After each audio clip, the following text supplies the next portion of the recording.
Imaginação. Palestra de Neville Goddard, realizada em 14 de julho de 1969. Boa noite. O assunto desta noite é a imaginação.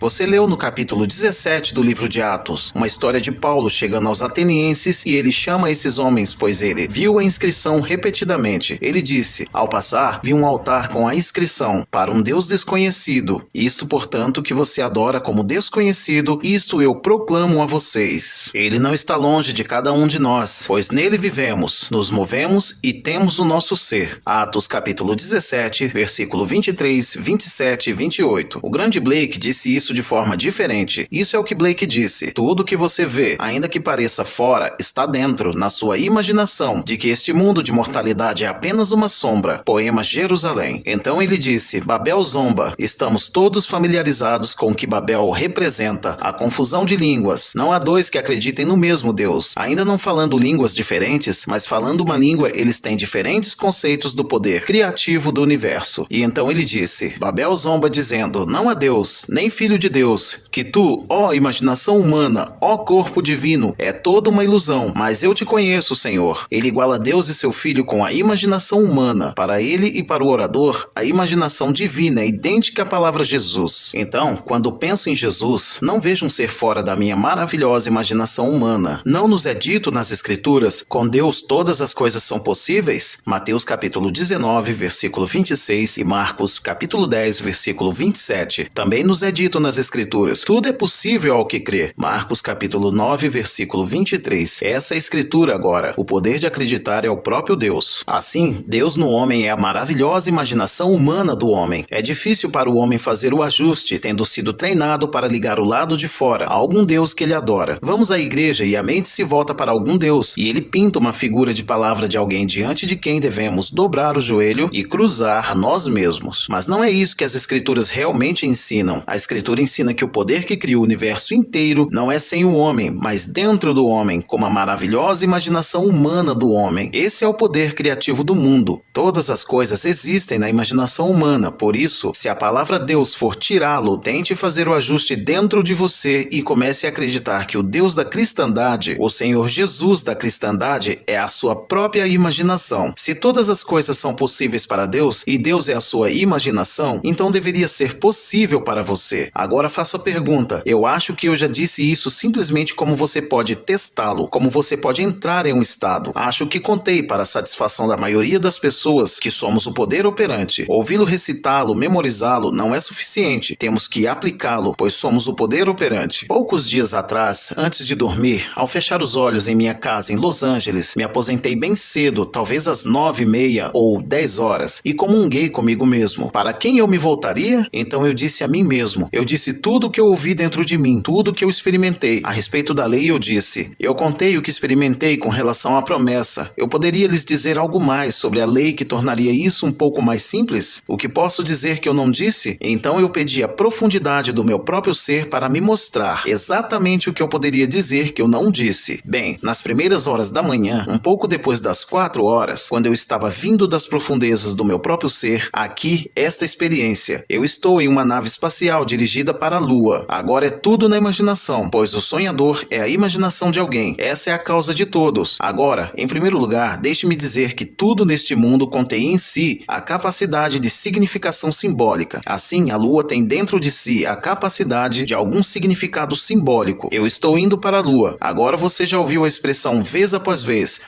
Ele está alcançando a Lua. Poderia ser uma ambição baseada em seu desejo social. Você quer transcender a limitação do seu mundo onde você nasceu. Ou poderia ser uma ambição financeira e amigos que conhecem suas limitações dirão de você, ele está alcançando a Lua. Ou poderia ser algum tirano tentando conquistar a Terra. Nós tivemos um Hitler, um Stalin, Alexandre o Grande e Napoleão. Todos esses estavam alcançando conquistar a Terra, alcançando a Lua. Agora estamos realmente prestes a pisar na Lua e assim vamos atingir este objetivo no espaço. Mas esqueça esta parte. Eu estou pedindo por luz para que eu possa lançar alguma luz sobre a lei, como realizar meu objetivo objetivo neste mundo de uma maneira mais simples do que eu até agora consegui dizer. E esta é a visão. Eu estou neste ofício, eu estou indo para a Lua. Há outros no ofício comigo. Em vez de pousar na Lua, entrei na Lua através de um túnel muito grande, um túnel mais largo que a profundidade desta sala. O objeto está morto, morto como morto. Eu digo para alguém na nave, posso sair? E ele disse, certamente. Eu pisei neste corpo morto no espaço, a Lua. Havia pequenos objetos à venda, objetos feitos na Terra e colocados na Lua para vender aos turistas. Eles eram baratos, baratos além da medida, feitos de barro. Pequenas xícaras, pequenos pires, pequenos pratos, pequenos enfeites, mas os mais baratos. Você não pode conceber nada mais barato na aparência e na qualidade. Lá estavam eles, feitos na Terra para vender na Lua, assim como alguns shows em um carnaval. Peguei-os, examinei-os e pensei, aqui a 1/4 milhão de quilômetros de distância, o homem fez essas coisas, colocou-as na Lua para vender aos turistas. Qual era o significado da visão? Todas as ambições do homem são como barro, todos eles se transformarão em pó. Um homem morreu aqui no outro dia no Texas. Ele começou como um menino pobre e deixou uma propriedade de 500 milhões de dólares, mas ele deixou a propriedade. Ele atingira a agradável e madura idade de 75 anos, mas deixou cada centavo atrás dele. E aqueles que agora têm bilhões, eles vão deixar cada centavo atrás deles como se fosse feito de poeira. No entanto, fiz a pergunta de mim mesmo e a profundidade do meu ser respondido então, qual é o significado do sonho? Diga ao homem não que ele não deva ter o que quer, certamente deveria tê-lo, vai ser descartado de qualquer maneira, mas ele pode conseguir. Então, que outro ponto foi levado para casa para mim? Este é o ponto. Em vez de pousar na Lua, eu fui para a Lua. Blake afirma, se o espectador pudesse entrar nas imagens em sua imaginação, aproxime-se delas na carruagem de fogo de seu pensamento contemplativo. Se ele pudesse fazer um amigo e companheiro de qualquer uma dessas imagens em sua imaginação, bem, ele enfatizou, entrar na imagem, não contemplá-la como sendo algo do lado de fora. Eu contemplo agora em Nova York. Estou vendo isso de São Francisco. Se o meu desejo esta noite é estar em Nova York, eu digo que não posso pagar o tempo, ou talvez que eu não possa pagar por causa de falta de fundos, ou talvez meus compromissos me amarrem aqui. Sei, mas meu desejo é estar em Nova York. Eu devo, se eu perceber isso, apesar das limitações que agora me cercam, dinheiro, falta de tempo, obrigações, chame como quiser, eu ainda quero estar em Nova York. Eu devo entrar na imagem que é agora, algo na superfície da mente, lá fora, a 3.000 milhas de distância. De pé, aqui, devo excluir a crença de que estou em São Francisco. Conhecendo bem a cidade de Nova York, eu diria que estou em uma parte mais familiar da cidade de Nova York e deixo que ela me envolva. Eu devo estar nele e depois pensar em São Francisco. Agora devo vê-lo a 3 milhas a oeste de mim. Agora vejo Nova York a 3 milhas a leste de mim. Se eu entro nesse estado, habito nele e faço natural, embora eu permaneça nele apenas por pouco tempo, 1 minuto ou mais, então eu abro os olhos. Fico chocado ao me descobrir que ainda estou aqui. Eu voltei aqui. Eu fiz isso. Eu entrei no estado do meu desejo e passarei por uma ponte de incidentes, uma série de eventos que me levarão e me obrigarão a fazer uma viagem para a cidade de Nova York. Agora, isso eu usei apenas como exemplo espacial. Você pode levá-lo em um sentido financeiro, levá-lo no mundo social. Tome de qualquer maneira. Isso é o que veio a mim alguns dias antes de eu fechar, pois se eu pudesse encontrar algo mais simples para contar do que eu acho que eu disse a eles, seria isso, para entrar no estado e não simplesmente pensar no estado.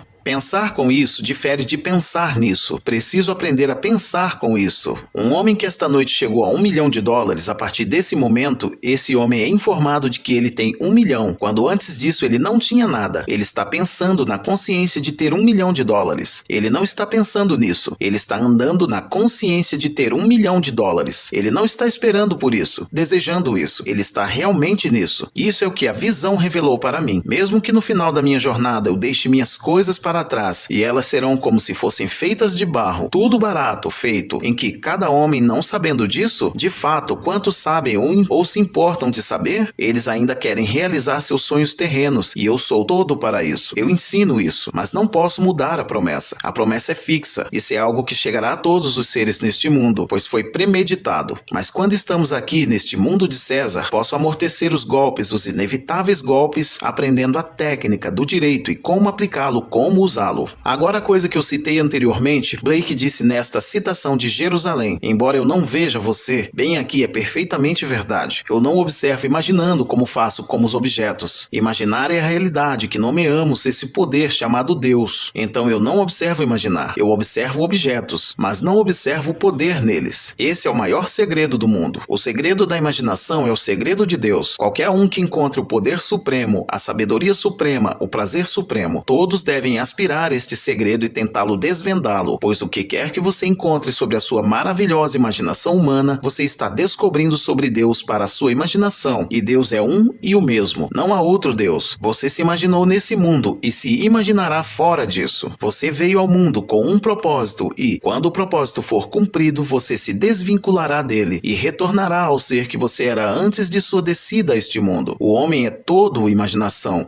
e Deus é homem, e existe em nós e nós nele. O corpo eterno do homem é a imaginação, e isso é o próprio Deus. Blake, agora eu não estou dizendo que é a coisa mais fácil do mundo para você aceitar isso. Virá para aqueles que nunca ouviram antes como blasfêmia. Virá como um choque, um tremendo choque, quando o homem, que é treinado para acreditar em um Deus externo, a quem ele se curva, a quem ele ora, então descobre que ele não está do lado de fora, de forma alguma. Como nos é dito nas Escrituras, você não sabe que você é o templo de Deus e o Espírito de Deus habita em você, e Deus é o Espírito? 1 Coríntios, capítulo 3, versículo 16. Bem, se Deus é Espírito e seu Espírito habita em você, você não pode dividi-lo em diferentes tipos de Espírito. Deus é Espírito e seu Espírito habita em mim. Agora, se o seu Espírito habita em mim, tento descobrir qual é esse Espírito em mim, que posso chamar por outro nome que seja mais íntimo. Bem, eu encontrei o Espírito de Deus, que é o próprio Deus em mim, é a minha imaginação. E se todas as coisas são possíveis para Deus, e se eu posso, mas acredito que elas são possíveis para mim, bem, então é inteiramente a mim para descobrir como acreditar. Eu imagino como você. Não podemos imaginar de maneira diferente. Toda a diferença está no conteúdo. Então, minha resposta à eterna pergunta: quem sou eu? Determinará as circunstâncias da minha vida. Quem sou eu? Eu sou o pequeno que nasceu em uma pequena ilha desconhecida, sem fundo social, intelectual e financeiro? Devo aceitar as limitações do nascimento? Bem, a maioria das pessoas faz. Mas eu li as Escrituras. Eu li as palavras que eu sou o templo do Deus vivo e o Espírito daquele Deus habita em mim e todas as coisas são possíveis àquele Deus? Bem, eu não devo permitir que nada interfira na minha descoberta desse Espírito em mim, que é chamado de Espírito de Deus, pois se todas as coisas são possíveis para ele e ele habita em mim, eu devo fazer todos os esforços para localizá-lo. Bem, eu o localizei e ele é minha imaginação e eu não me diferencio de nenhuma pessoa nascida de mulher. A imaginação em todos é Deus, mas se eles forem treinados para acreditar em seus pequenos seres e em minha pequena imaginação, as pessoas dirão: oh, isso é apenas imaginação dele. Nós estamos indo para a Lua. Um homem imaginou isso 100 anos atrás, Júlio Verne. Ele até imaginou a nação que faria isso. Ele disse que o know-how dos Yankees, seus engenheiros vão conseguir os meios para chegar primeiro. Ele escreveu isso há 100 anos e não importa o quanto os outros tentem, chegaremos lá primeiro. Estamos à beira disso, mas ele teve que imaginá-lo primeiro. O que é agora verdade já foi apenas imaginado. Estamos a um quarto, parece tão real. Bem, isso já foi apenas imaginado. Você está usando vestidos, você está usando todos os tipos de coisas, mas eles tiveram que ser imaginados primeiro. Você vai a um alfaiate ou a uma costureira e escolhe o material que gosta. É apenas um pedaço de pano. Então você diz à sua costureira ou eu digo ao meu alfaiate que tipo de terno eu quero. Então permito-o com seu conhecimento para ter minha visão do tipo de terno que eu quero. Tendo escolhido o material, ele o executa. Agora, o que é então comprovado quando o ponho foi primeiro imaginado? Um homem imagina um desejo, digamos, por riqueza. Quando ele se torna rico, ele pode esquecer os meios pelos quais ele surgiu e pensar que todas as forças externas que foram usadas para levá-lo a efeito são as causas. Eles tiveram que desempenhar o papel que eles jogaram, porque ele imaginou o que ele imaginou. Então, eu não difiro no ato de imaginar de você ou de qualquer ser no mundo. A única diferença terá que estar no conteúdo da minha imaginação. O que estou imaginando? Se eu imagino algo pequeno e sinto pena de mim mesmo, tudo bem. A vida vai provar que eu tinha todos os motivos do mundo para sentir pena de mim mesmo, porque os golpes virão até mim, e eu voltarei para aquele que deu os golpes e eu o culpo, ou culpo, quando a culpa, se houver, está em mim, pois se não tivesse imaginado o que imaginei, não encontraria as condições que encontrei. Esta é a lei das Escrituras. Somos informados, não se enganem, não seja enganado. Deus não é zombado, Deus é a sua imaginação. Ele ele não é ridicularizado. Como um homem semeia, então ceifará. Gálatas capítulo 6, versículo 7. Bem, o que estou semeando? Estou semeando tudo que eu estou imaginando. É isso que estou semeando, pois a única coisa que posso semear é o que imagino. Então, mudarei agora de um Deus externo para o Deus interno e o encontrarei em mim como minha maravilhosa imaginação humana? Deixe Babel reclamar e dizer que não há Deus. Deixe Babel dizer que não há filho de Deus. Então vem aquela afirmação maravilhosa do profeta que vê que você é imaginação humana, corpo divino, chamou minha imaginação humana, o corpo do Senhor Jesus Cristo enterrado em mim. E se ele não estiver enterrado em mim, eu não conseguiria nem respirar, não conseguiria pensar, mas um dia ele se levantará em mim, e quando ele subir em mim, eu sou ele agora, mas não o sei. Quando ele se eleva em mim, eu sei então porque eu me levanto, não ele se levanta. Quando ele se eleva em mim, eu sei então porque eu me levanto, não ele se levanta. Ele se tornou eu ao ponto de não sermos dois, somos um. Então ele nos sofre. Eu digo, estou com dor. Bem, o nome dele é Eu Sou. Essa é a minha imaginação. Eu não digo, meu corpo está chorando. Eu digo, eu estou chorando. Eu não digo, meu corpo está cansado. Eu digo, estou cansado. Então, não está Blake certo quando ele diz, sofres comigo? Embora eu não veja, não consigo ver você como algo externo. Eu não poderia na eternidade me ver como algo externo. Eu devo vê-la apenas pela reflexão e o mundo reflete indevidamente o que estou fazendo dentro de mim. O dia virá, eu realmente me verei, mas não como algo externo a mim mesmo. Se me conheço em razão do Filho que está diante de mim e me chama Pai, então eu estou olhando diretamente para o rosto do Filho de Deus e ele me chamará de Pai. Então e somente então eu saberei que eu sou. Todos terão essa experiência. Um dia você realmente verá o Filho de Deus e esse relacionamento é algo tão profundo e tão profundo que não há incerteza em você quando você é confrontado. Ele está diante de você e você o vê e sabe que ele é seu filho e ele sabe que você é o pai dele e não há nenhuma incerteza. Só então você sabe quem você é, que você é Deus Pai. Todos um dia terão essa experiência. Todos. Falo por experiência própria. Eu não estou teorizando, não estou especulando, mas até que esse dia venha, vamos descobrir Deus dentro de nós mesmo como nossa própria imaginação humana maravilhosa e depois testá-la. Pois tudo é possível a Deus e todas as coisas são possíveis a aquele que crê. Marcos capítulo 9, versículo 23. Bem, eu posso acreditar, mas eu fiz todas as coisas acontecerem? Só pode ser minha falta de crença se essa afirmação é verdadeira. Então, como então acreditar quando a razão nega, quando os meus sentidos negam isso? Portanto, a razão não pode ser o Deus de quem falo, pois a razão a negará. A dúvida não pode ser o Deus de quem falo, pois a dúvida é chamada na escritura de demônio, o demônio, e ele encontra descanso apenas na imaginação humana. A imaginação que o entreterá é para onde ele foi. Se não tiver espaço em minha imaginação para duvidar, estou no caminho de aprender a arte de acreditar. Como acreditar quando a razão nega, quando os meus sentidos negam isso? Bem, entrar na imagem é a coisa mais prazerosa do mundo. Você pode tentar hoje à noite quando entrarmos no silêncio. Experimente da maneira mais simples, colocando-se em um lugar, fazendo em outro lugar, aqui, fazendo lá, aqui, então agora. E você pode fazer isso. Não é difícil se você tentar. Deixe-me repetir. Somos o poder operante. Sabendo que é uma coisa e fazer isso é outra, e no momento em que você tenta, você pode fazê-lo. Bem, então espere. No minuto em que você faz isso e abre os olhos, num piscar de olhos você volta para cá e diz a si mesmo, eu não fiz nada. Eu fiz apenas uma coisinha simples na minha imaginação. Como na Terra isso poderia produzir o resultado quando eu apenas assumi que eu fiz isso? Bem, espere e veja se uma pequena ponte de incidentes não aparece rapidamente, obrigando você a atravessar aquela ponte de incidentes para o cumprimento do que você fez. Funciona dessa maneira e depois de ter provado isso, o mundo inteiro pode se opor e não faz diferença para você. Você fez isso. Depois de ter feito isso, você continua fazendo isso e se torna ainda mais enraizado em quem Deus realmente é. E você caminha com a cabeça erguida, caminhando como deveria andar como alguém em quem Deus habita. Não há lugar no mundo mais sagrado do que onde você está, pois onde quer que você esteja, Deus está lá. Não há igreja construída com mãos humanas comparáveis ao templo de Deus, e vocês são o templo do Deus vivo, e o Espírito de Deus habita em vocês. 1 Coríntios capítulo 3, versículo 16. Que templo neste mundo feito com mãos humanas poderia comparar com este templo quando nenhuma mão poderia fazer isso? Ele vem ao mundo e é um templo do Deus vivo. Mas novamente, se esta é a primeira vez que você ouviu um pensamento sobre essa natureza, se é a primeira vez que você foi exposto a isso, eu não estou lhe dizendo que não é um choque e não é difícil de aceitar. Não é difícil de entender, mas difícil de aceitar após o treinamento que a maioria de nós aqui teve. Eu sei que eu tive. Fui criado em um lar cristão ortodoxo muito maravilhoso, onde a escola dominical não estava em ordem nenhuma vez vez por semana, mas 2 vezes por semana. Graça à mesa. Mãe lendo as escrituras para nós, interpretando as escrituras baseadas em seu conceito, que era um conceito secular. Para ela, a Bíblia era história secular, coisas que realmente aconteciam no mundo dela. Ela não percebeu que ela, como todo o vasto mundo, estava confundindo personificação para as pessoas e o veículo que transmite a instrução para a própria instrução e a perspectiva grosseira para o sentido último pretendido. Mas minha mãe foi criada dessa maneira e ela a fez sair desse mundo com essa crença. Então, quando fui exposto a isso aos 20 ou 22 anos, devo confessar que não consegui dormir. Foi tão completamente diferente que me virou do avesso. Eu me perguntava se tinha feito a coisa errada para visitar esse amigo. Eu me perguntei, o que diabos eu fiz? Eu senti que era um ser pecaminoso até mesmo para entreter o pensamento. Eu tive que lutar comigo mesmo e finalmente, quando eu coloquei um teste e se mostrou em desempenho, então eu sabia que eu o encontrei. Mas você pode encontrá-lo e não compartilhá-lo com os outros, como dito nas escrituras. Então, Filipe o encontrou e ele o compartilha com Natanael. André encontrou-o e ele vai e compartilha com seu irmão. Pedro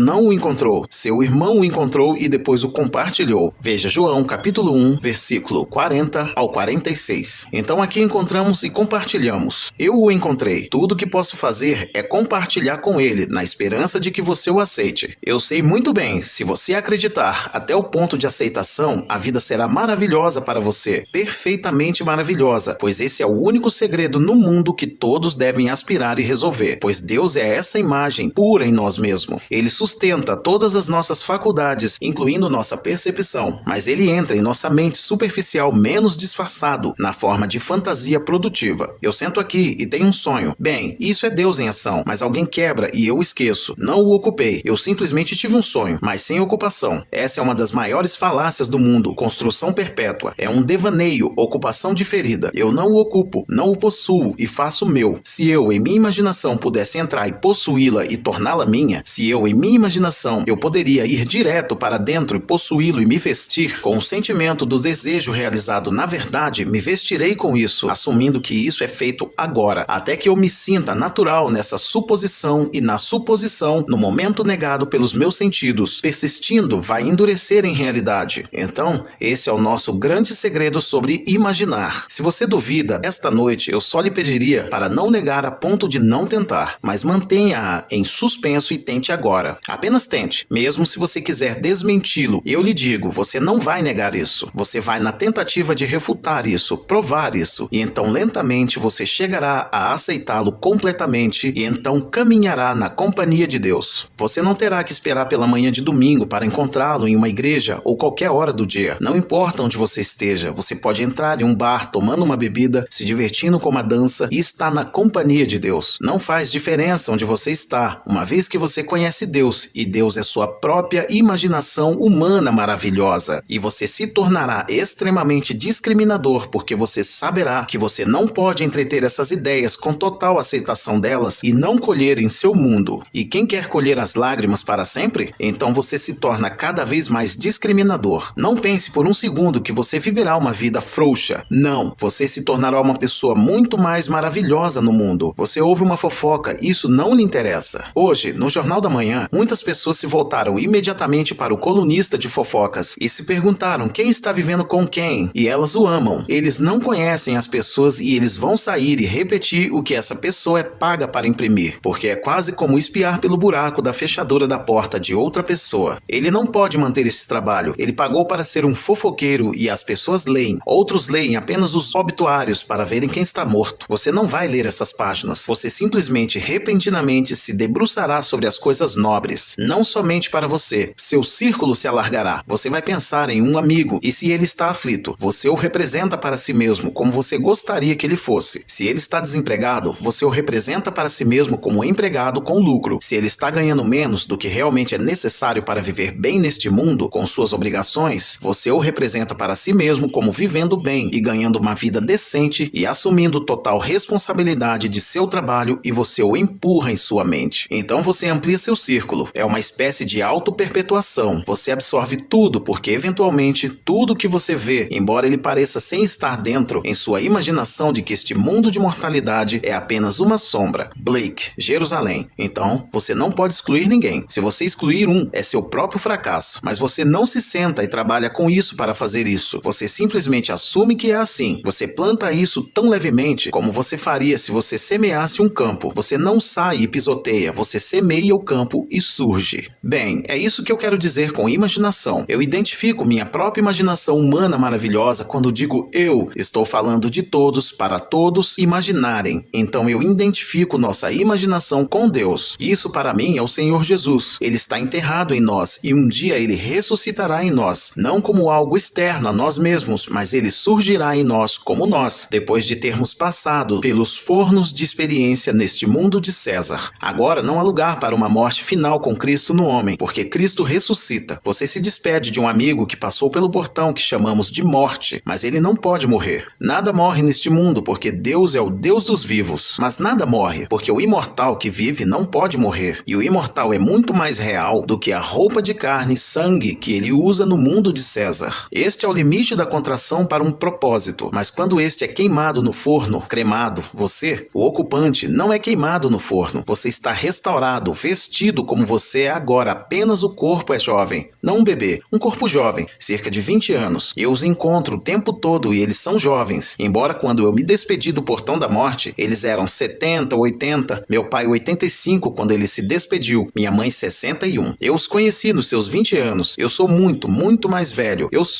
os encontro e eles crescem lá também. Eles não permanecem 20. Você cresce lá e tem tanto medo quanto está aqui. E você também se casa lá e se esforça lá também e morre lá também para se encontrar restaurado mais uma vez. E a jornada continua até você ressuscitar. A ressurreição é uma partida desta era para aquela chamada o reino dos céus. Mas somente quando ele ressuscitar em você, você deixará este mundo de César. Mas enquanto você está nele, por que não aprender a lei dele porque os golpes são inevitáveis? Aprenda a lei, que você pode amortecer os golpes. Então, quando eu sei o que quero, amortecer os golpes do momento, então vou aplicá-lo e aplicar esse princípio a qualquer coisa no meu mundo. E o princípio é o seguinte: primeiro você começa com desejo. Quem está desejando? Bem, eu sou. Bem, quem é eu sou? Isso é Deus. Esse é o meu nome para todos sempre, como nos dizem no livro de Êxodo. Vá dizer a eles que eu te enviei. Este é o meu nome para todas as gerações, para todos sempre. Êxodo capítulo 3, versículo 15. Portanto, quem está sentindo? Eu sou. Bem, isso é Deus. Quem está desejando? Eu sou. Isso é Deus. E todas as coisas são possíveis para ele. Marcos capítulo 9, versículo 23. Tudo bem, comece aí mesmo. Eu poderia continuar desejando se eu tivesse isso? Não, eu não pude. Se eu quisesse que esta sala fizesse uma palestra quando eu chegasse aqui e então recebesse a confirmação da gerência de que eu tenho permissão para falar no Memorial dos Fuzileiros Navais por 10 dias e as datas estão marcadas, eu poderia escrever uma segunda carta a ele? Eu poderia de alguma forma esperar depois que eu percebesse? Não, eu simplesmente ando na suposição de que eu tenho isso. Então, quando pedi que eu tivesse essa sala para 10 palestras, ela foi concedida e a partir de então eu não tinha mais desejo por ela. O desejo foi realizado.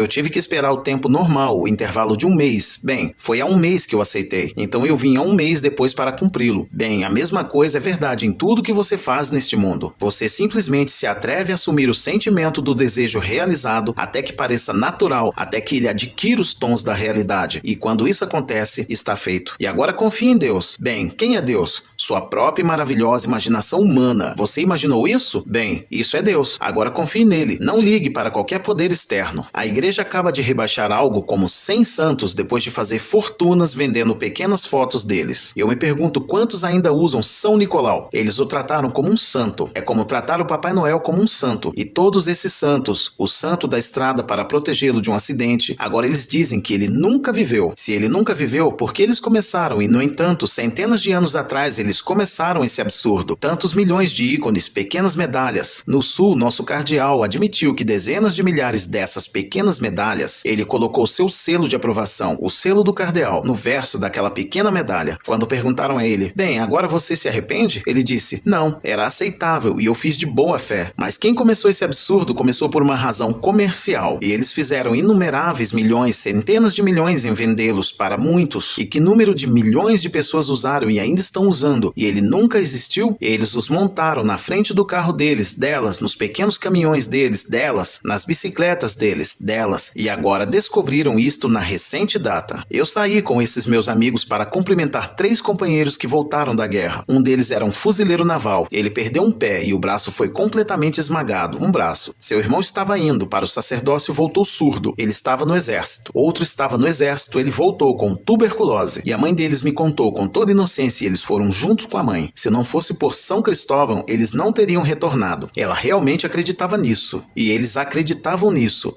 E um estava 3 anos indo para o sacerdócio quando a guerra estourou e ele achou melhor servir em seu país do que se tornar um sacerdote. Então, quando ele saiu, desistiu completamente, se casou e tem uma boa pequena família. Mas ele acreditava nisso e eles acreditavam. E o pai e a mãe acreditavam nisso. Eles me entretinham muito bem, mas sabiam que eu não estava seguro porque eu era protestante. Cristão não significava nada para eles, porque você é católico romano ou não é cristão. Então eu disse à minha esposa, o que eles vão pensar quando descobrirem que eu não sou católico romano? Ela disse, realmente não importa. Eles me amam muito e eu não sou um. Eles sabem que você não pode ser salvo de qualquer maneira. E daí? Então todos nós vamos e nos divertimos. Minha esposa foi muito honesta sobre isso, pela simples razão de seu pai ser o melhor amigo da família. E estes voltaram, um com o pé faltando, um ombro esmagado. Bem, eu também estava no exército, não tanto quanto esses companheiros, mas não voltei fragmentado. Eu usei este princípio para sair do exército e sair, com honrosa alta. Eu não fugi. O mesmo que disse não ao meu pedido foi o próprio coronel que me ligou 9 dias depois que comecei a aplicar esse princípio. Eu fiz isso simplesmente. Decidi que queria sair do exército e depois pensei, se estivesse fora, onde estaria eu? Bem, eu não estaria aqui pegando panelas e fazendo todas essas coisas no exército e sendo treinado. Eu seria um civil em Nova York no meu apartamento com minha garotinha e minha esposa.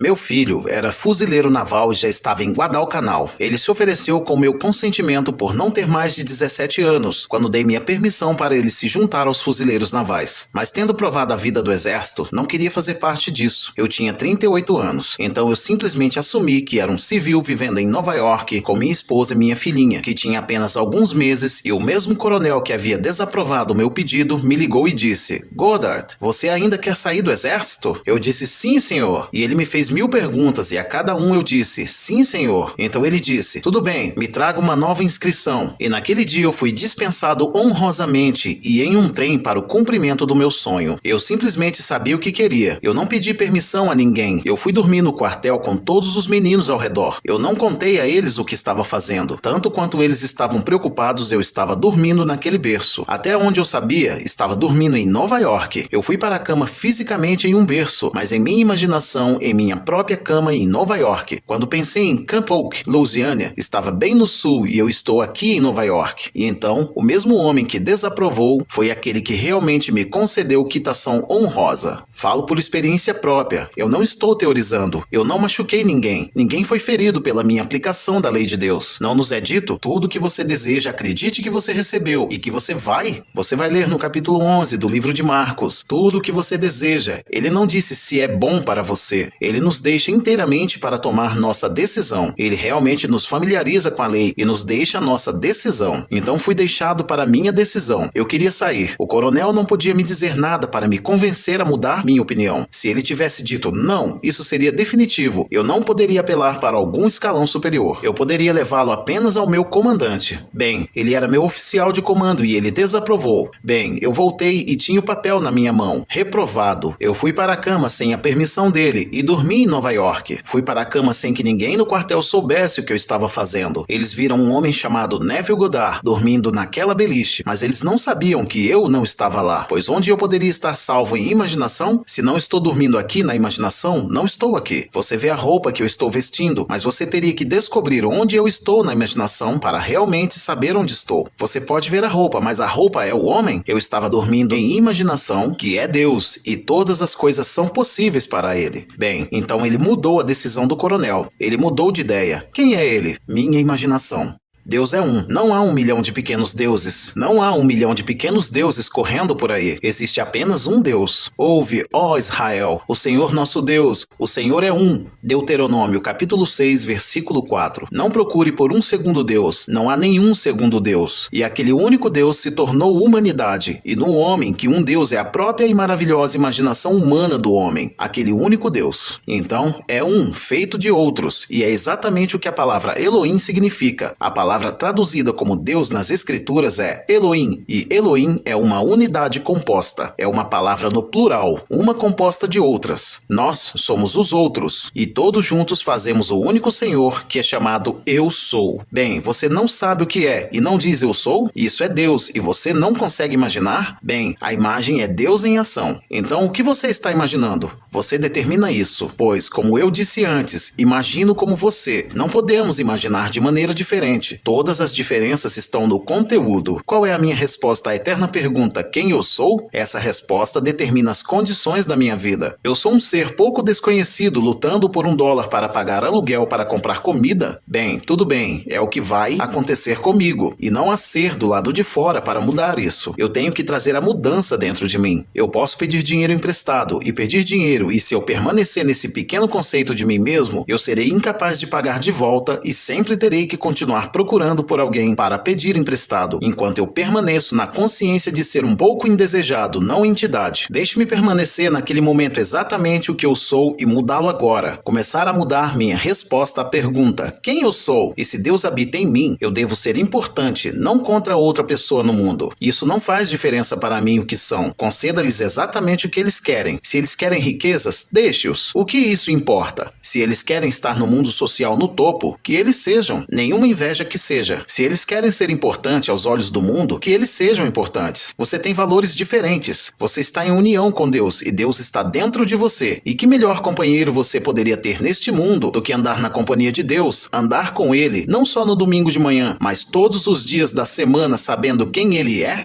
Então temos que tomar a decisão. Escolha este dia a quem servirá. Josué capítulo 24, versículo 15. Servirei a um Deus falso ou servirei ao único Deus vivo? E esse único Deus vivo é a sua imaginação, minha imaginação, e esse é o homem imortal que não pode morrer. Bem, quando você aceitar completamente isso, descobrirá que não precisa de intermediário entre você e Deus. Nenhum. Ele se tornou você para que você possa se tornar Deus. Agora alguém tem alguma pergunta, por favor? Pergunta inaudível. Neville responde: eu não diria que todo sonho precisa de uma interpretação. A maioria deles para a linguagem universal, independentemente da língua que você usa para se expressar, existe uma linguagem universal. E essa é a linguagem do simbolismo. Infelizmente, somos todos mestres do passado em má interpretação. Então digo, tudo neste mundo contém em si a capacidade de significação simbólica. Em minha visão da lua, eu pedi luz sobre a lei. Como eu poderia dizer àqueles que estou tentando ensinar uma maneira mais simples de realizar seu objetivo neste mundo? E então aquela noite veio a visão. Foi uma apresentação muito simples, pois aqui a lua é algo que o homem aspira a atingir. Muito antes de pensarmos seriamente em alcançar a lua, usamos isso como uma expressão. Ele está alcançando a lua. E você diria sobre alguém que não tem nenhum fundamento sequer para aspirar, porque ele é louco? Aqui está este homem sem qualquer formação educacional, e ele espera um dia deixar sua marca no mundo concernente àquilo que somente um homem instruído pode fazer. Bem, eles dizem, ele está alcançando a lua. Assim, a lua é apenas um símbolo do desejo de qualquer um. O mesmo homem continuou sua pergunta. Pergunta inaudível. Neville responde: eu me vejo intuitivo o suficiente para interpretar o sonho de outro. Eu perguntei para o sul, não tenho tempo aqui? Levaria mais tempo do que estou aqui por 2 semanas? Mas no sul eles me escreveram cartas pedindo para explicar um sonho que eles acham difícil interpretar por si mesmos. E à medida que crescem e nós superamos neste mundo, eles se voltam para mim para a interpretação de um sonho que parece não ter sentido. Mas todo sonho tem significado, como nos é dito no capítulo 12 do livro de Números. Deus se faz conhecido ao homem em uma visão e fala com ele em um sonho. Versículo 6. Bem, se Deus é minha imaginação, e todos os sonhos procedem da minha imaginação, isto é, meus sonhos e seus sonhos, portanto devo aprender a linguagem que ela está usando para transmitir à minha mente superficial essa mensagem. Então não posso descontar o sonho mais simples. Pode ser produzido por um pedaço de carne não digerido, mas não vejo um sonho como resultado de qualquer pedaço de carne não digerido. Eu vejo o sonho como o meu próprio ser, a profundidade do meu ser, tentando revelar algo para mim na linguagem dos sonhos. Quando se trata de visão, isso é algo completamente diferente. Isso é visão. Uma visão é assim, real além da medida. Pergunta inaudível.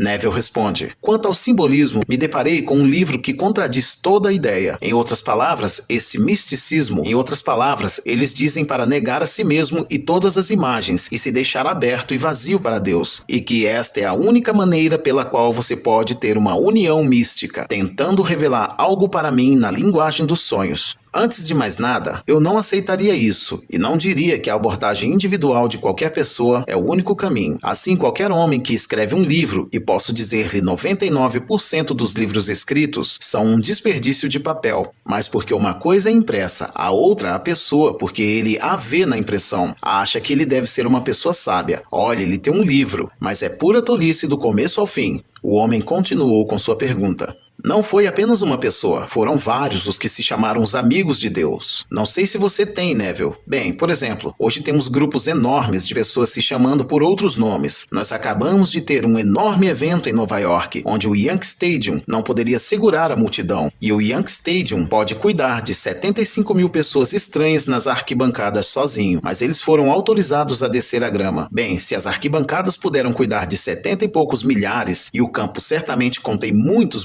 mais, eles estimaram que tinha cerca de 300 mil. Eles se chamavam por um nome muito maravilhoso nas escrituras e perguntavam a qualquer um dos 300 mil que estavam lá para se levantar e testemunhar pela experiência sobre o seu nome. Eles se chamavam testemunhas. Bem, se você é uma testemunha, testemunha de quê? Você já testemunhou o nascimento de Deus em você? Você já presenciou algum desses grandes mistérios da escritura? Uma dessas testemunhas veio à minha porta cerca de 1 ano atrás. Na verdade, 4 delas, mas apenas uma subiu as escadas. Eu estava ocupado na época lendo minha Bíblia. Eu passo horas todos os dias com a Bíblia. Bem, isso foi por volta das 4:30 ou 5 da tarde. Ela chegou à porta com a Bíblia toda marcada com pequenos pedaços de papel e então na rua olhei para ver que recepção ela iria receber. Havia cerca de 3 ou 4 na calçada. Ela veio e me perguntou se eu abriria a porta para deixá-la explicar a palavra de Deus para mim. Eu disse: sinto muito, mas você veio sem hora marcada e eu estou ocupado. Na verdade, estou lendo a palavra dele agora mesmo. E então algo levou a outra coisa e eu disse: sinto muito, estou ocupado e não tenho tempo para entretê-lo ou discutir qualquer coisa com você. Ela começou a citar. Ela não permitiria que eu a ignorasse dessa maneira. Então ela começou a citar algumas escrituras. Ela disse: você sabe o que isso significa? Então eu disse a ela minha interpretação da passagem que ela citou. E ela me disse: o que você é? Um mormon ou algo assim? Então ela teria o que fazer. E isso é tudo que você pode fazer. Então eu disse: sinto muito, minha senhora, mas não posso lhe dar mais tempo a menos que seja com hora marcada. Você não pode vir tocar a minha campainha e esperar a entrada. Você não pode fazer isso. Eu tenho uma família e vivemos em uma vida muito tranquila e agradável e não temos interrupções assim. Então ela desceu e eles tagarelaram e apontaram o dedo para cima. Marque isto, ele vai para o inferno. Então, o que você pode fazer com as pessoas? Quero dizer, deixe-os em paz. Você não pode pegar um homem pelo nariz e colocá-lo em um estado de consciência sem ele resistir. Nos é dito nas escrituras: vou enviar uma fome sobre o mundo. Não será fome de pão, nem sede de água, mas de ouvir a palavra de Deus. Amós capítulo 8, versículo 11. Bem, até que a fome seja enviada a você pelo Deus que está dentro de você, a palavra não é dentro de você. Você está mais interessado em ganhar $1 extra. Eu não posso dar a uma pessoa todas as perguntas. Eu tenho que chegar a outra pessoa. Pergunta inaudível.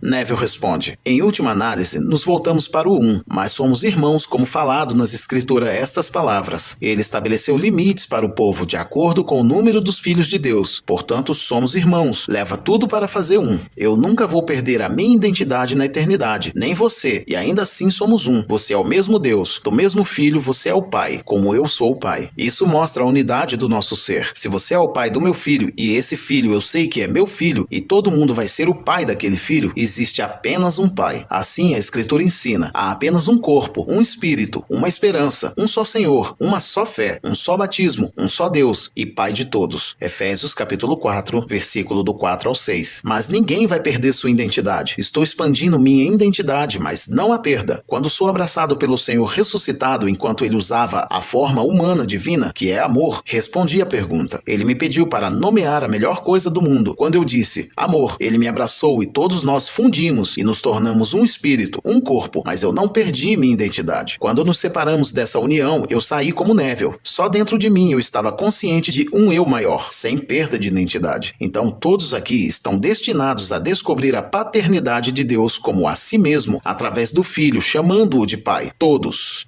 Pergunta inaudível. Neville responde: meu querido, nós comemos da árvore do conhecimento do bem e do mal. Temos enormes pressões no mundo para tornar o mundo bom. Nós nunca traremos um desequilíbrio do bem e do mal. É sempre suportado nesta árvore. Esta é a árvore do conhecimento do bem e do mal e tem o mesmo número de frutos. Então, eles têm todos os esforços do mundo para torná-lo um mundo melhor. Eles estão na árvore errada. Nós vamos sair desta árvore do bem e do mal um dia e comer da árvore da vida. Quando esse dia chegar, que vem com a ressurreição, e a ressurreição não é uma coisa coletiva, é uma experiência individual. Somos chamados para fora deste estado, um por um, para nos unirmos em um corpo que é o Senhor ressuscitado. Então todo mundo é favorecido. 10 milhões de dólares para isso, 100 milhões de dólares para isso. Então espere um pouco. Então no final de um ano, uma pequena investigação. Um comitê é formado para descobrir que aqueles que receberam os 100 milhões para dispensá-lo para o bem, eles embolsaram eles mesmos. De repente, onde estão indo os 27 milhões de dólares em petróleo?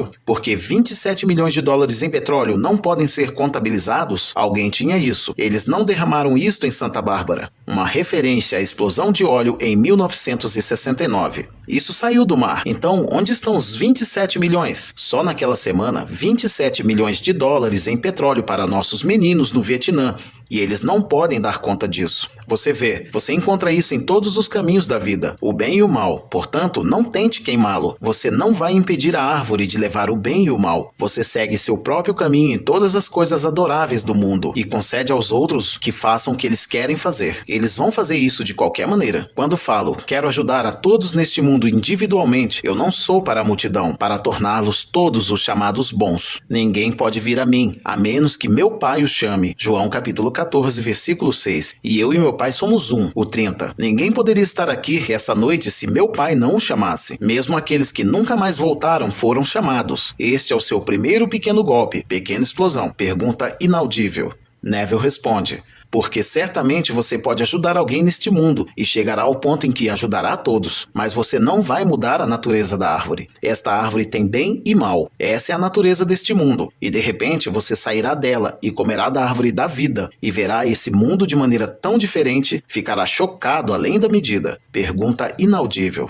Neville responde: minha querida, o mundo está morto e as pessoas não sabem disso. Mortos como mortos podem estar, mesmo que eles estejam caminhando. Chegará o dia em que você terá essa experiência. Você saberá que o que está sentindo dentro de você pode prendê-lo. E quando você olha para as pessoas ao seu redor, você prende a atividade delas dentro de você. E todo mundo fica parado. Não quero dizer que eles estão parados como soldados em atenção, quando ainda podem piscar os olhos e mover o corpo. Quero dizer que eles estão mortos. Eles não podem mover um olho. Eles não estão cientes de que estão parados. E se você prendesse aquele movimento por 1000 anos, quando você o liberasse, eles continuariam com sua intenção e não saberiam por um momento que ainda estava por 1000 anos. Tudo isso é parte da estrutura do universo. Tudo que está acontecendo no mundo pertence à estrutura eterna do universo. Você não foi criado, você é parte da estrutura eterna. Todos os casamentos, todos os divórcios, todo amor, amor desobediente, amizades amáveis, odeia, tudo faz parte da estrutura eterna do universo. Então, quando falamos de criação, não me refiro a erguer um homenzinho de barro. O homem sempre foi uma parte da estrutura do universo. Não estou falando da criação da vida. Nós somos apenas corpos animados agora. Está chegando o dia em que nos tornaremos espíritos que dão vida. Então você verá que todo o vasto mundo é um corpo morto, tão morto quanto a lua, e todos os relacionamentos são trabalhados em detalhes. Se alguém pudesse ver o olho desperto quando a criança entra no útero, todo o padrão de sua vida está lá.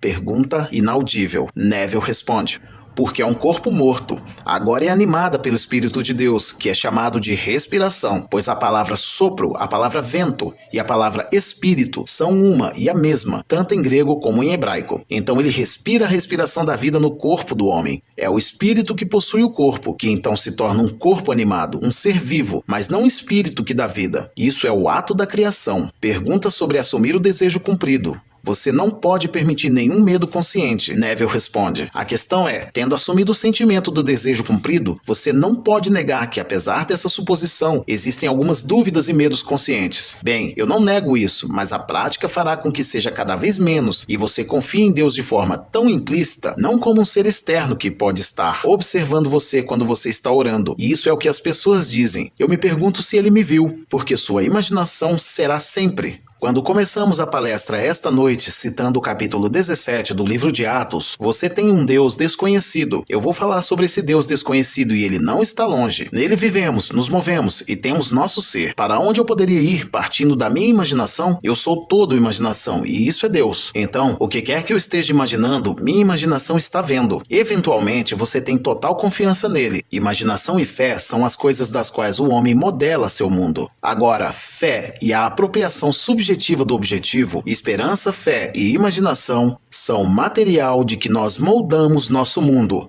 Boa noite.